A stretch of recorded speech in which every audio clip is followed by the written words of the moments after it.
El aviso me llegó en la sala de espera del centro de salud, con el murmullo de la tele de fondo y el olor a desinfectante pegado a la garganta. La administrativa tecleó mi DNI, alzó una ceja y dijo sin levantar la voz: «Señora Mendaro, usted ya no pertenece a este ambulatorio. Consta trasladada a Navarra». Yo me reí, no por gracia, sino por puro reflejo. «¿A Navarra?», dice. «Si anoche cené fabada con mi vecina en Gijón». La cola se movió impaciente. Alguien chistó. La chica volvió la pantalla hacia mí, mi nombre, mi fecha de nacimiento, y debajo, como una bofetada: «Centro asignado, Tudela Oeste».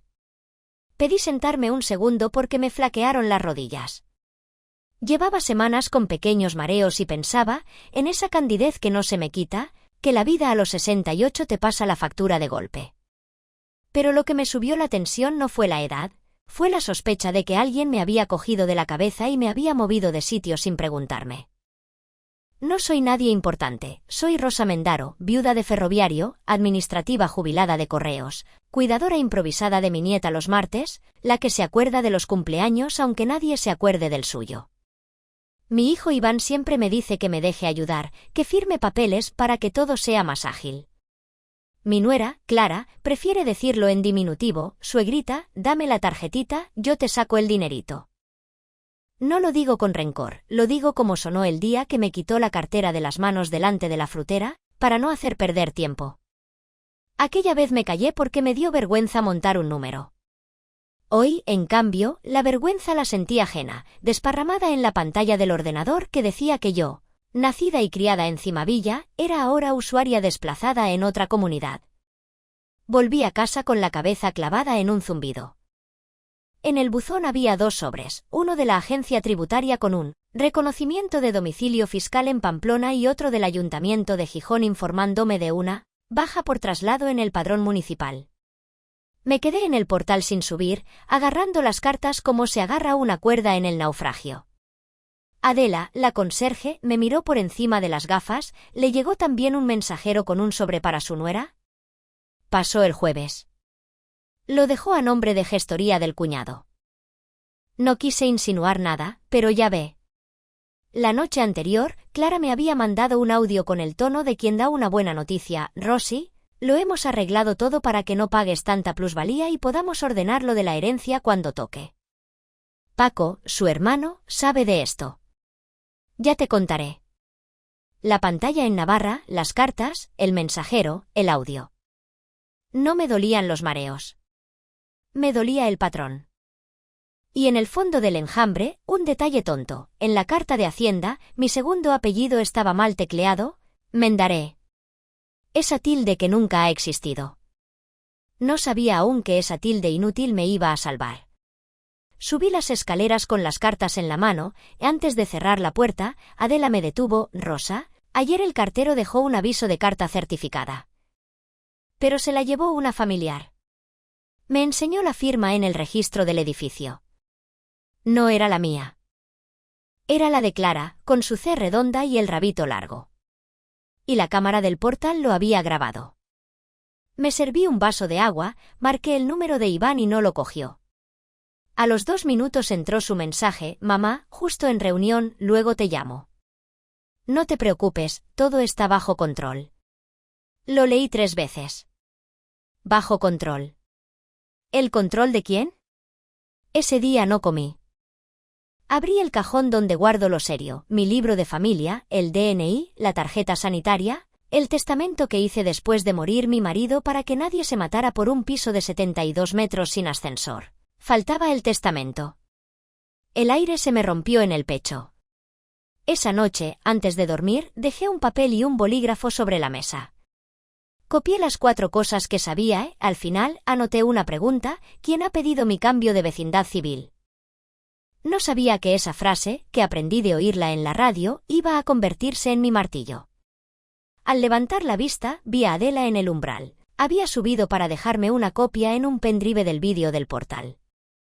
«Por si lo necesita, hija. Usted no es de las que arma ruido, pero tampoco es de las que se dejan pisar». Me puse la bata.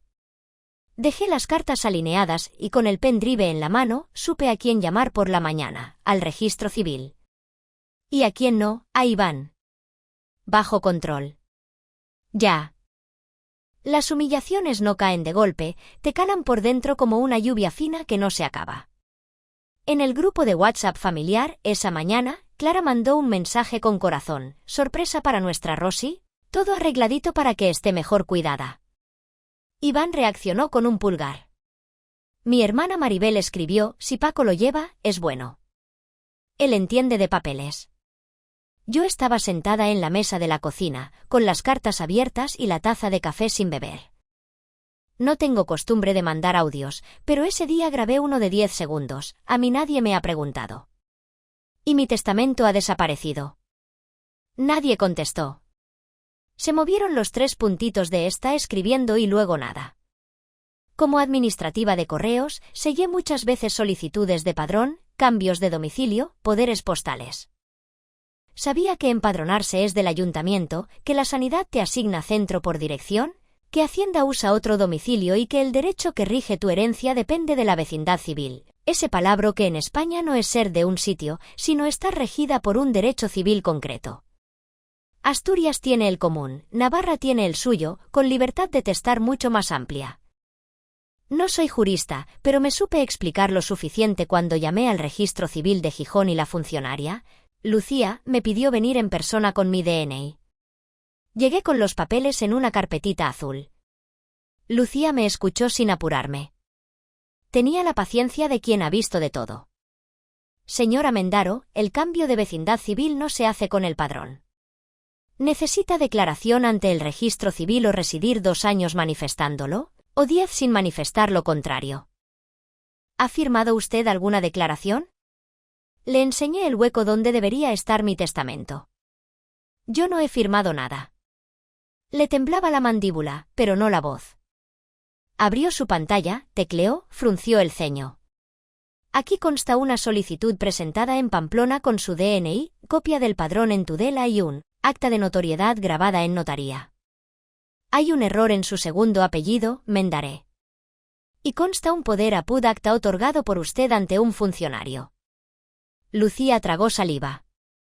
Esto, si es falso, es grave. Y si es verdadero, también. ¿Puede esperar un momento? Se levantó y entró en un despacho. Me quedé mirando la gente en la sala, una chica con un bebé dormido en brazos, un señor con carpeta transparente y papeles que sobresalían como lenguas. A los pocos minutos, Lucía volvió con otra compañera. Vamos a incoar de oficio una rectificación y a pedir copia literal del expediente de Pamplona. Mientras, acuda a su ayuntamiento a pedir su hoja padronal histórica y, por favor, anule cualquier poder notarial que recuerde haber dado. En el banco me dijeron que, por cambios de seguridad, mi libreta estaba bloqueada y que mi representante había pedido acceso. Pedí el nombre. Paco A., gestor. El cuñado. No sé si me dolió más su nombre o el tono con que el director me habló, como si una señora de mi edad no supiera multiplicar. Traiga a alguien de confianza, señora, para que la asesore. Le va a venir bien. Le pedí por escrito el bloqueo, con sello y firma. Ese papel, tan feo y tan frío, iba a ser mi escudo. Esa tarde, dentro de la sopa de humillaciones, llegó la carta del banco confirmando una donación con reserva de usufructo a firmar el viernes en una notaría del centro de Gijón, bajo derecho navarro, según manifestación de la interesada. La interesada era yo y a mí nadie me había preguntado. Llamé a la notaría. Me dijeron que la cita estaba pedida por Paco y que el borrador lo había enviado Clara, autorizada por la familia. Pues la familia soy yo, dije, y sentí que me salía una rosa que no sabía que tenía. Y esa cita no se va a celebrar tal y como la han planteado. Esa noche, con Adela tomando un té en mi cocina, revisamos juntas la cámara del portal. En el vídeo, Clara recibía un sobrecertificado del cartero mientras yo estaba en el ambulatorio. Adela paró el vídeo en un segundo exacto, el cartero le pidió firmar en la tablilla. Se ve clarísimo el trazo de su C que se estira. Adela, que tiene ese sentido de justicia que no cabe en la palabra conserje, me apretó la mano. Si hay que declarar, yo declaro. aunque me cueste el puesto. Dormí poco. A las 4 me levanté, hice una lista y por primera vez incluí una frase que me daba pudor escribir: ser una carga si conviene.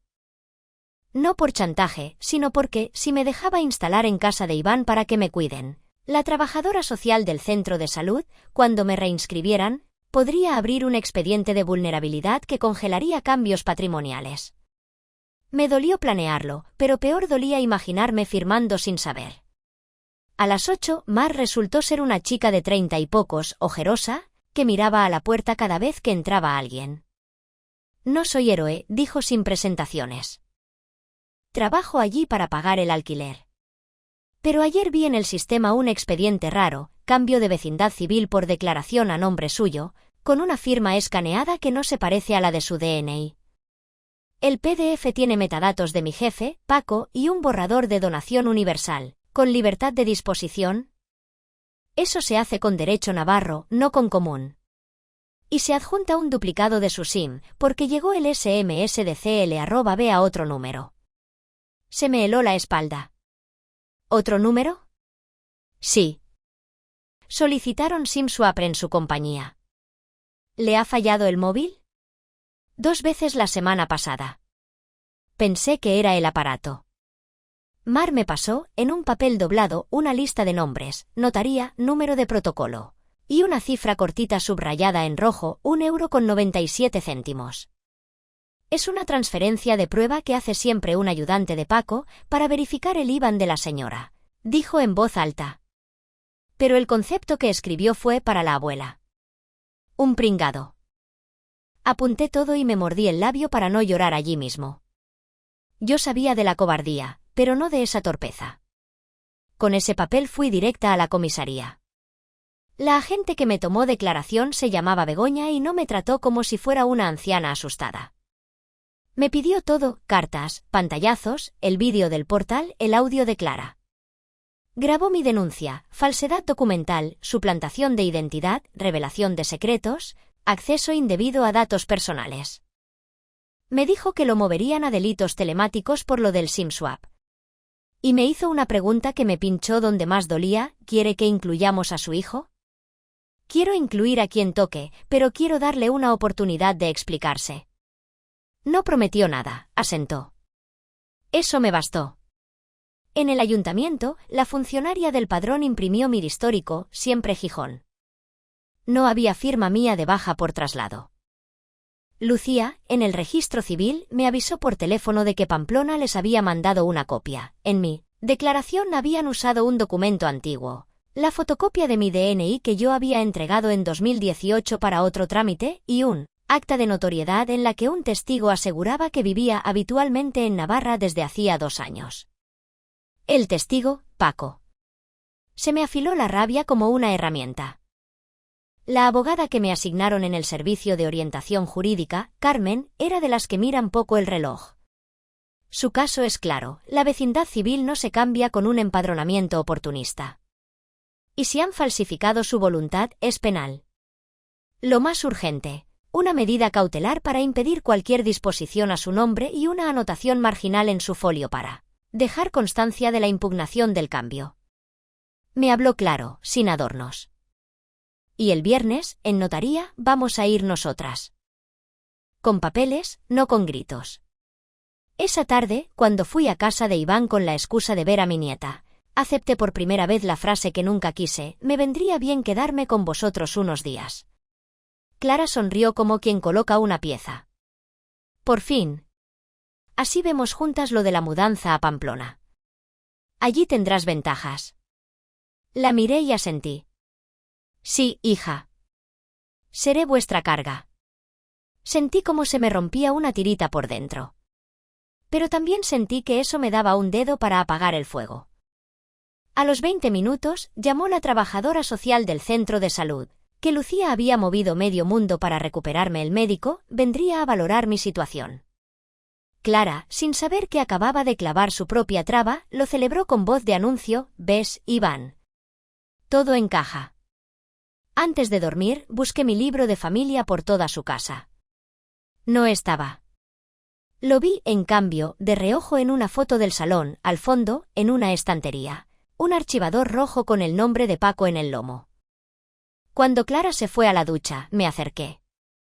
Dentro, copias de mis recibos, mi DNI escaneado y un sobre con un título escrito a mano. Borrador donación R. Mendaro, Derecho Navarro. Lo dejé todo como estaba. No hice foto.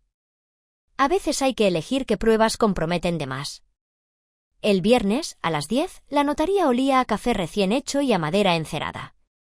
En la mesa grande, Paco sonreía como quien inaugura una sucursal.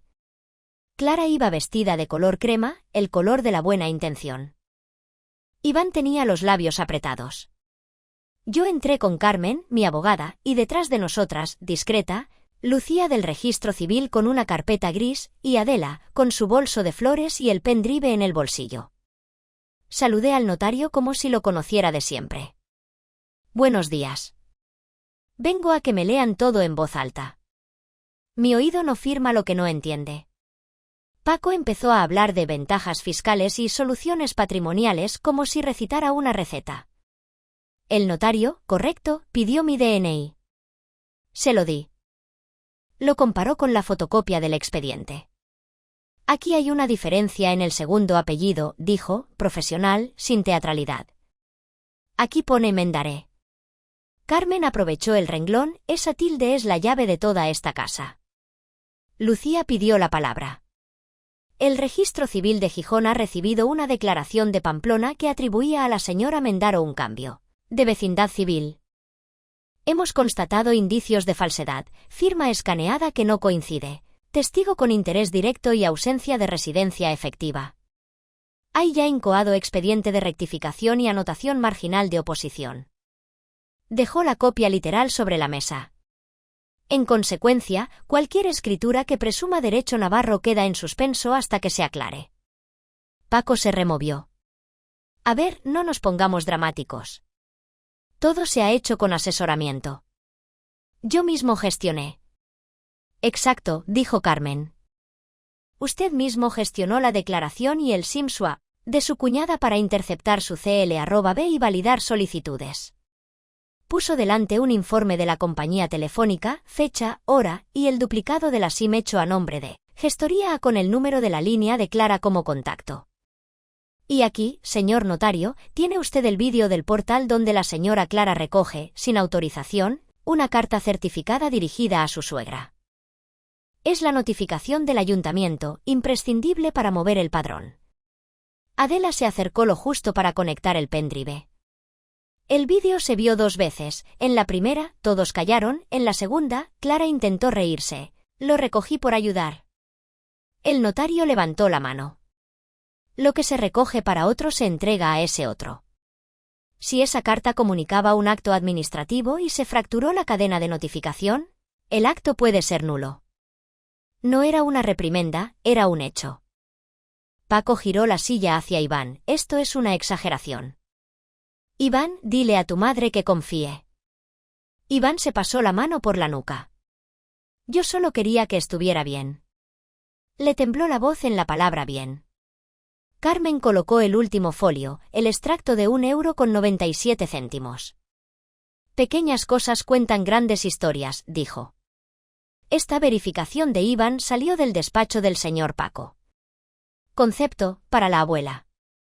Ese €97 es el hilo del jersey. Se abrió la puerta y Begoña, de la comisaría, asomó la cabeza con 2 compañeros de paisano. No hubo esposas, no hubo espectáculo. Hubo papeles firmados, actas levantadas y una frase del notario que no olvidaré, señores, hoy no se firma nada. Y de firmarse algo, será un acta de presencia con todas estas incidencias. Clara, con el color del traje subiéndole a las mejillas, miró a Iván buscando una alianza que ya no estaba tan brillante. Esto no quedará así, dijo bajito. No, respondí. Quedará con su nombre y sus consecuencias. Lucía, antes de irse, dejó sobre la mesa una hoja con mi nombre bien escrito, Vecindad Civil, Común, Asturias, anotación de oposición a modificación por posible falsedad. El notario leyó en voz alta. Me sostuve la barbilla con la mano para no llorar, no por tristeza, sino por el respeto que me guardé a mí misma durante toda la semana. Carmen cerró su carpeta. «Rosa, ¿quiere añadir algo?» «Sí». Miré a los tres. Quise ser poco problema. Quise no molestar. Pero no confundáis mi calma con mi consentimiento. Las consecuencias llegaron sin trompetas. El juzgado abrió diligencias por falsedad documental, usurpación de estado civil y delitos contra la intimidad y los datos personales. Paco quedó imputado, su despacho registraron ordenadores y archivos, a Clara le impusieron medidas cautelares, prohibición de gestionar mis asuntos, retirada de accesos y una orden de alejamiento digital que sonó ridícula hasta que vi el parte de la policía, confirmando que no podía pedir nada a mi nombre ni por web ni por teléfono. Iván declaró como investigado no detenido y, por primera vez en mucho tiempo, habló en primera persona. «Fui un cobarde». Lo dijo sin excusas. Yo no iba a absolverle con palabras, lo harían sus actos. El registro civil restableció mi situación y dejó constancia de que cualquier tentativa de cambio de vecindad civil, sin mi declaración personal y expresa, sería rechazada de plano. El ayuntamiento me repuso en el padrón y el centro de salud me devolvió a mi doctora de siempre, la que me pregunta por Adela, la que me riñe por tomar poco agua. Hacienda corrigió el domicilio fiscal y el banco, por fin, pidió perdón por el tono. No me hizo falta, me bastó ver el sello de bloqueo por sospecha de fraude donde antes había un. Le aconsejamos traer a alguien de confianza. Acepté, temporalmente, ser una carga de la manera más útil. Me empadroné unos días con Iván para que la trabajadora social evaluara su casa. No para castigarle, sino para obligarle a hacerse cargo de lo que había dejado hacer. Fue mi jugada más dura y la única que me garantizó dos cosas: que nadie pudiera mover un papel mientras durara el expediente y que mi hijo me mirara sin filtro. A los 15 días, él me pidió las llaves de mi piso. No para quedárselas, para cambiar conmigo la cerradura y devolver el archivador rojo que había aparecido misteriosamente en el trastero. Dentro estaba mi libro de familia. Lo abracé como si fuera un recién nacido viejo. No hay final épico, pero hay finales limpios. Volví a mi piso con una mesa nueva en la que monté un taller pequeño de encuadernación con Adela los miércoles. Voy a la biblioteca del barrio a enseñar a coser lomos a quien quiera y a leer a quien no sabe. Carmen me convenció para redactar un nuevo testamento simple, claro, con legados concretos y con una cláusula que no es venganza, es higiene. La institución de heredero quedará condicionada a no haber sido condenado por delitos contra mi intimidad, honor o patrimonio. No lo escribí para castigar a nadie, sino para que el papel diga lo mismo que mi voz. A Iván le pedí una cosa: tiempo. A Clara no le debo palabras. La justicia le debe un juicio. Mi nieta me dibujó un mapa de España con un corazón en Asturias. Lo pegué en la nevera. Cuando lo miro, siento que la dignidad pesa poco y calienta mucho. Aprendí que el silencio sirve para escuchar, no para consentir. Y que los papeles, bien usados, hacen menos ruido que los gritos y cambian más cosas. Si tú, que me escuchas, eres de las que no quiere molestar, guarda esta pregunta en el bolsillo como yo guardé la mía: ¿quién está moviendo mis papeles sin mí? Hazla a tiempo. Hazla en voz alta. Y por si te sirve, pregúntate otra cosa para cuando todo pase, cuando la casa se queda por fin en su sitio: ¿a qué quieres dedicar la mesa del salón? Yo ya la llené de hilos, de cartones y de gente que aprende. Tú sabrás con qué la llenas tú.